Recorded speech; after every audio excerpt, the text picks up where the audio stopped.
Thank you so much for joining me today, where I'm going to finish watching this video of Scott Galloway tearing apart the whole system, basically.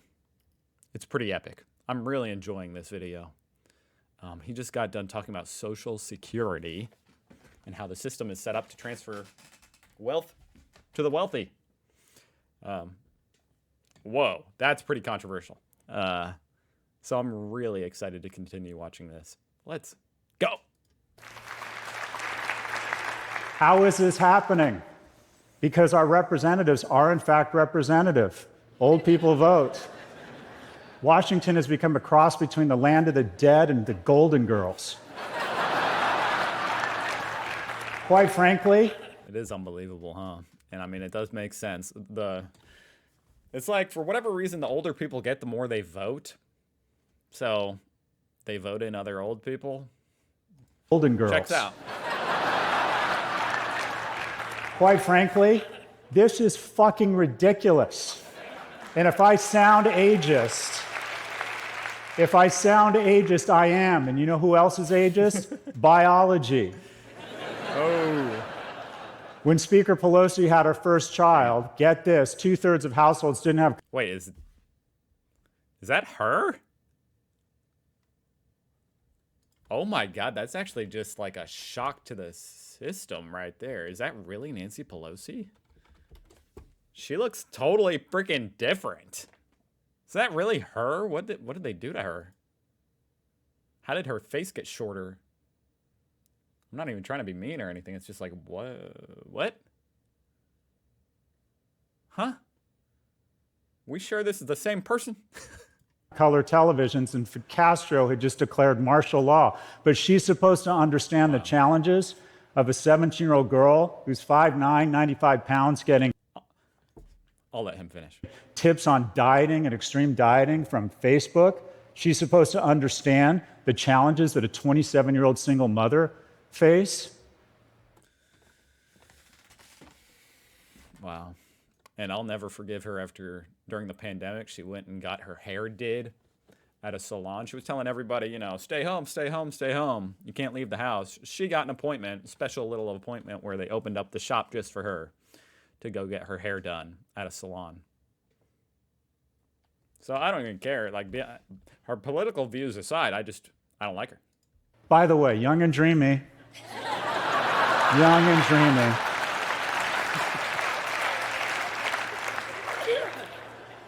The great intergenerational theft took place under the auspices of a virus. I know. Let's use the greatest health crisis in the century to really speedball the transfer. This is the NASDAQ from 2008 to 2012. Oh, is it really? Damn, that was a boring time in the market, huh? My goodness. The markets crash. And by the way, you need churn, you need disruption, because it seeds and recalibrates advantage and wealth from the incumbents to the entrants. It's a natural part of the cycle. That's a really great point. It kind of is like life and death itself in biology, but in a market. You know what I mean? At some point, the incumbents need to die. And, you know, I mean, they go through the depression, and whoever can last it out, you know, wins, and they can stay. It makes sense. But wait, lately, no, 1 million people dying would be bad, but what would be tragic is if we let the NASDAQ go down and guys like me lost wealth. So we pumped the economy, which again, increased the massive transfer of wealth. The best 2 years of my life, COVID, more time with my kids, more time with Netflix, and my value of my stocks absolutely exploded. It is a crazy thing, huh? It's a freaking insane thing. And people don't like to talk about this, like investors and people who like to invest. Of course, I'm not some Wall Street investor, but I like to invest and, you know, what money I do have. And it's just crazy what happened during the pandemic. It doesn't make any sense.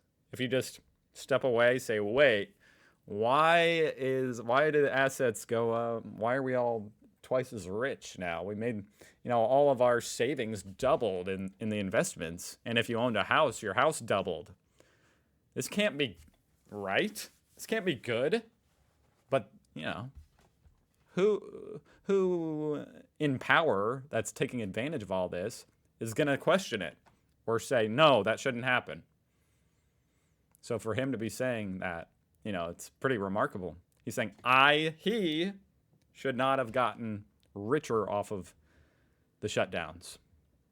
It doesn't even make sense. How do you shut the economy down and everything doubles? And who has to pay for my prosperity? Not me.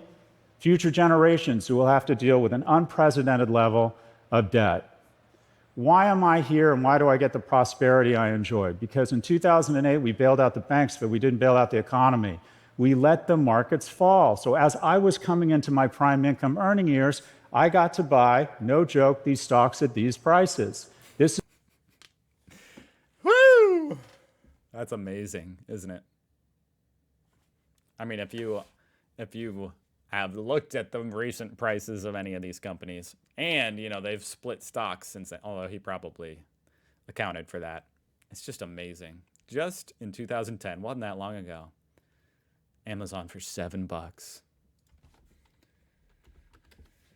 Now it's 184, and I mean they've done multiple stock splits. I assume he took that into account, but man, $7 to 184 in just 14 years. Strange. is where those stocks are now. Where does a young person find 60 times his money on Netflix. disruption? When you bail out the baby boomer owner of a restaurant, all you're doing is robbing opportunity from the 26-year-old graduate of a culinary academy that wants her shot. We need disruption.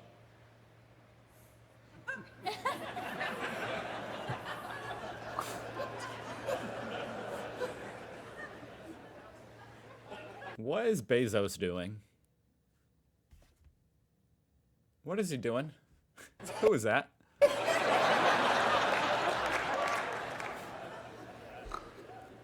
I just like this slide. It has no context or relevance.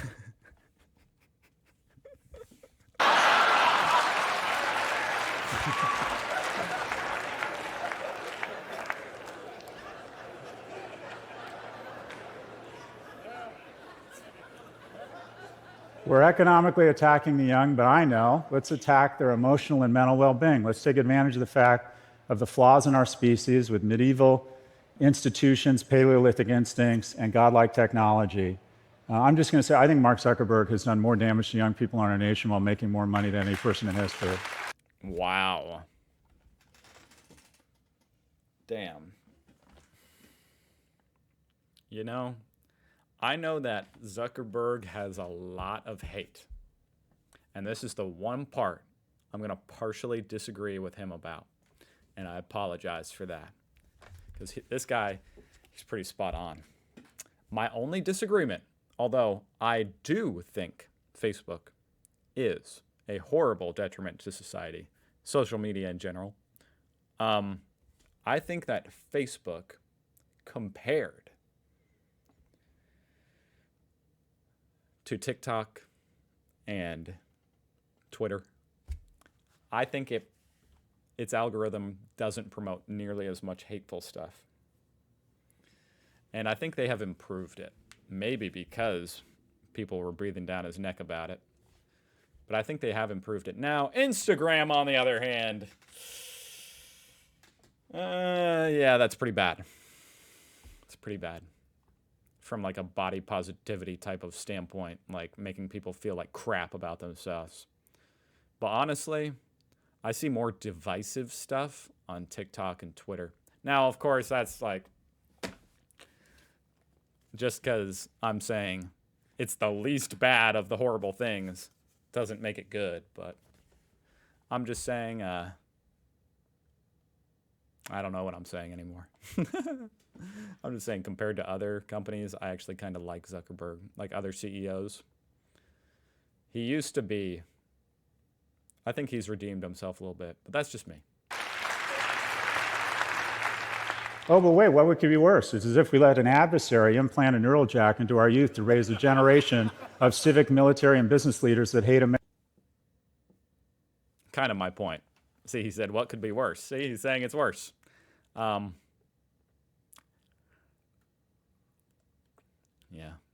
It's all horrible, isn't it? America. How can we be this stupid? All right, this all adds up to a bunch. I have been wanting to go on a rant about TikTok for a long time. Just because if you actually use TikTok like I do when I poop, you'll notice, maybe, if you pay attention, and if they feed you the right stuff, for whatever reason, they've been feeding me all sorts of very racist stuff from both sides, all sides. If I didn't know any better, we are at a race war. At least TikTok wants us to be. And all the comments it promotes feed into it. And I think that something's boiling underneath the surface. And it's caused by TikTok and Twitter.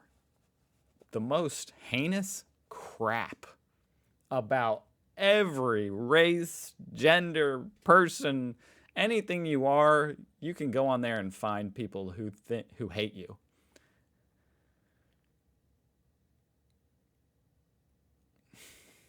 Bunch of graphs all headed up and to the right. And what are they? What's the first one? Oh, that's self-harm rates, which have exploded, especially among girls, since my colleague Jonathan Haidt pointed out it's really gone crazy since social went on mobile. What's the next? What a disaster.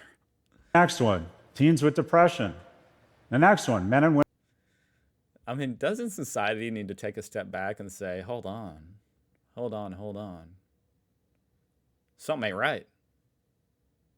Depression is going up, guys. Isn't that kind of like the most fundamental metric to look at?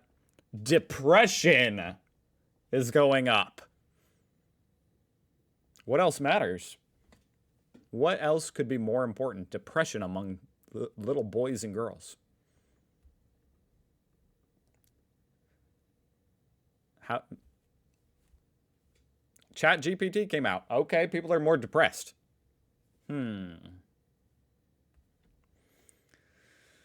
What is this? Men and women, no sex in the past year. What? Jeez. Look at the men just skyrocketing.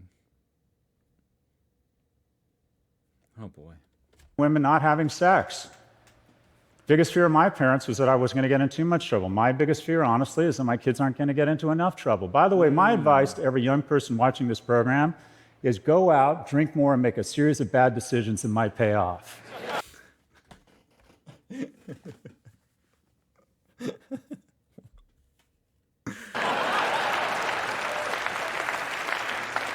Next graph, cumulative gun deaths. You're more likely to be shot in the United States if you're a toddler or an infant than a cop.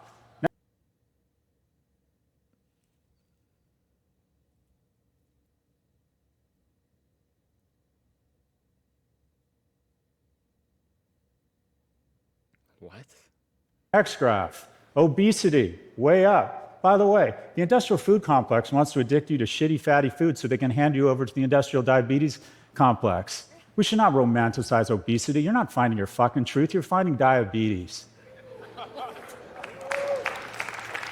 Overdose deaths, way Oh, God. We're screwed, guys. up. Deaths of despair. When I was in high That honestly is like, this is a bit overwhelming to me. It's like, what do we do? How do you turn back? Like, we're barreling forward as a society on the path we're on, I feel like. Politically, technologically. How are we going to fix this? Even overdose. That's another key metric, I feel like. Depression of boys and girls and overdose. The society is on pills. The society would rather risk death on drugs than to live in the society sober. That's not good. school, it was drunk driving. Now it's kids killing themselves. Young people don't want to have kids anymore. 2/3 of people aged 30 to 34 able-bodied used to decide to have at least one child. It's been cut in half. It's now less Whoa. than a third, 27%. Man, these metrics are devastating. Devastating.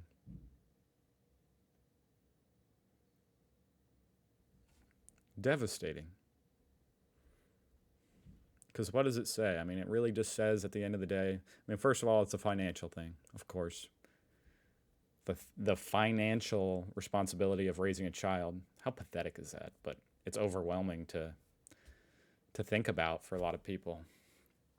And then on top of that, it's like, I think there's a part of it that's just like, is this world even that great? Is our society even that good to where I want to raise a kid in it? Like, I'm depressed. Like, I'm not saying I'm depressed. I'm not. But I'm just talking from these people's standpoint. I'm depressed. Why would I want to bring a baby into this world? This world is sad and depressing. As a result, people over the age of 60 in the US, pretty happy. People under the age of 30, not so much. Some of the lowest in the free world. What can we do? Nothing wrong with America that can't be fixed with what's right with it. We got the hard stuff figured out. There are programs to address all of these issues. They cost a lot of money. That's the hard part. And we have figured this out. In just 5 minutes post an earnings call, we can add $250 billion to the economy. We've got the hard part figured out, the resources. We have the money, but we decide not to do it. This is per capita spending on childcare in the United States relative to other nations. This is housing permits. You know, nobody really talks about this. People talk about healthcare, you know, and education and stuff. This is a huge one. Public spending per child on childcare. Man. Investing in your children and your society's children, and the U.S. is pitifully down low.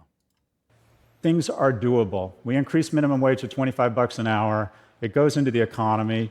The wonderful things about low and middle income households is they spend all their money. We have to have a restore. Man, what a great point. The $25 per hour. It would get, oh man, the velocity of money, boom. Straight through the roof. It would help so much with the economy in general. They're going to spend it because they're finally not going to be just scratching and clawing to save anything. They're going to save a little bit, and they're going to spend. They're finally going to get to spend it on themselves if you raise the minimum wage to something like that. How nice would that be for those people to where they no longer, I mean, granted, of course, if you raise the minimum wage, that's going to raise costs of some things. Duh. But it's not going to raise it proportional to that. You know, it's not going to quadruple the cost of things. Might make it go up by like 10, 15%. Anyway, just for those people to be just so wonderful, they no longer have to really struggle. What a beautiful thing that would be. A progressive tax structure with alternative minimum tax on corporations and wealthy individuals. We need to refund the IRS. We need to reform Social Security. It should be based on whether you need the money, not on how old you are. We need a negative income tax. My friend Andrew Yang screwed up a great idea, but he branded it incorrectly. Instead of calling it UBI, he should have got Republicans on board by calling it a negative income tax.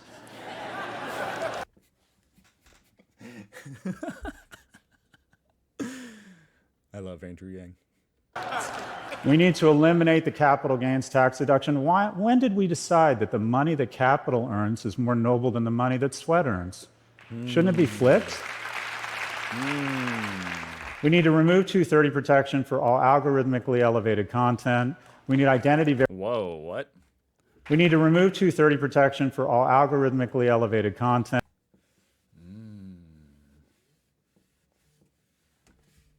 Hold on. No idea what that was. Anyway, 230 protection. Is that the one that like protects social networks from liability For algorithmically elevated content. Interesting. Interesting. And we need identity verification. The reason we can have identity verification is because we have a First Amendment. Break up big tech. We have monopolies that are incurring greater and greater costs on every small business and parent. Yes, break them up. Because again, see above, our representatives don't understand these technologies. We need to age gate so I say break up, not just big tech, break it all up. Need more competition, less conglomerates. social media. There's absolutely no reason anyone under the age of 16 should ever be on social media. Damn. Imagine that. I'm so glad I grew up like with social media. It just didn't exist until I was 16. Pretty much. I mean, there was MySpace, but you couldn't even do anything on MySpace. Nobody sat around on MySpace all day, and you had to be on a computer in your freaking den. You know what I mean? Like in your living room.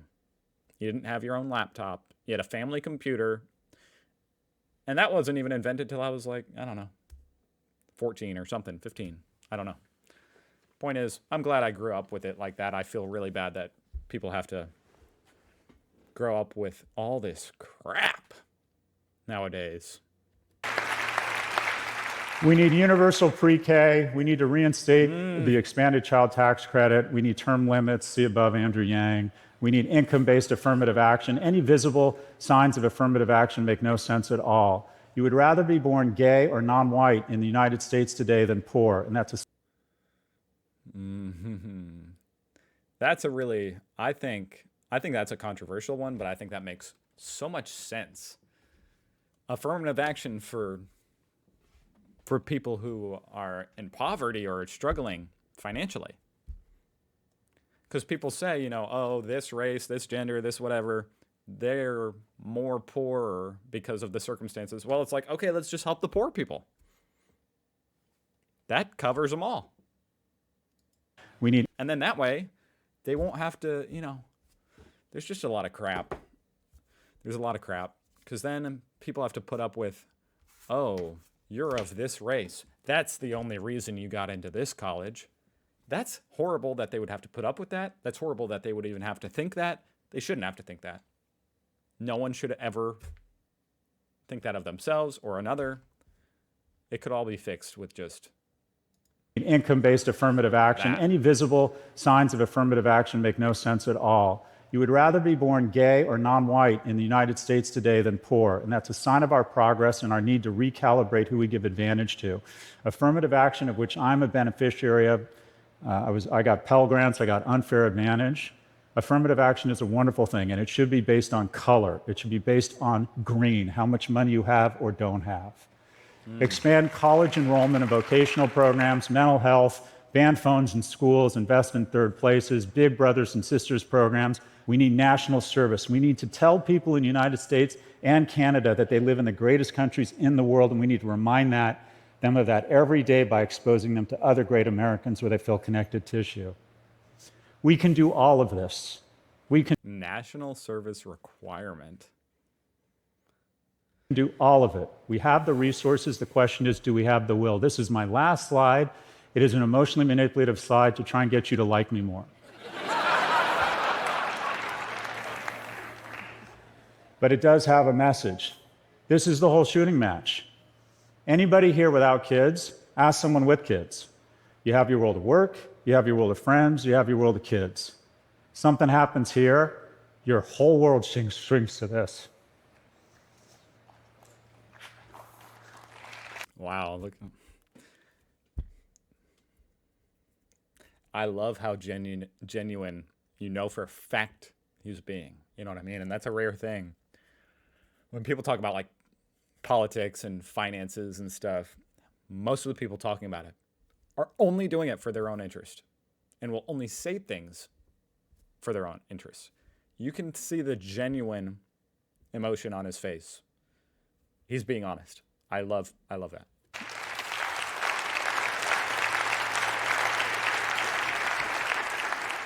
So I present, as I wrap here, which is a few questions. One, if you acknowledge that our kids are the most important thing in our lives, that everything else we do here is meaningful, but our kids' well-being and prosperity is profound. If you acknowledge that they're doing more poorly than previous generations, if you believe there's a chance that the illusion of complexity has done nothing but provide cloud cover for the unbelievable transfer of goodwill, of wealth. Wow, the illusion of complexity. What an awesome. This guy's awesome. Because that really is true, especially in finance. They try to make, and in politics, they try to make it, oh, you don't understand it all. It's too complicated. Well, I can see there's some things I understand. And I know for sure it's not right. Well-being and of prosperity from young to old. And if you believe we can actually fix these problems and we have the resources, then I present to you, I posit, I augur the question that I hope has more veracity than it did 17 minutes and 24 seconds ago. And that's the following question. Do we love our children? My name is Scott Galloway. I teach at NYU, and I appreciate your time. Thank you. Thank you.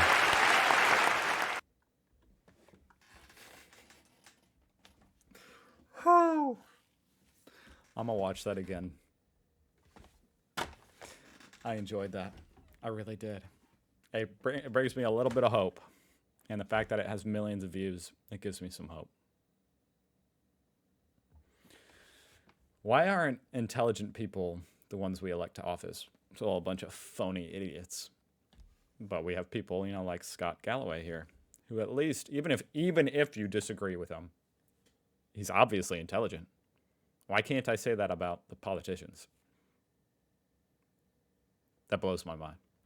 Anyway, thank you for watching. Sorry for standing on my soapbox too much. I just really enjoyed that. I'll see you guys tomorrow.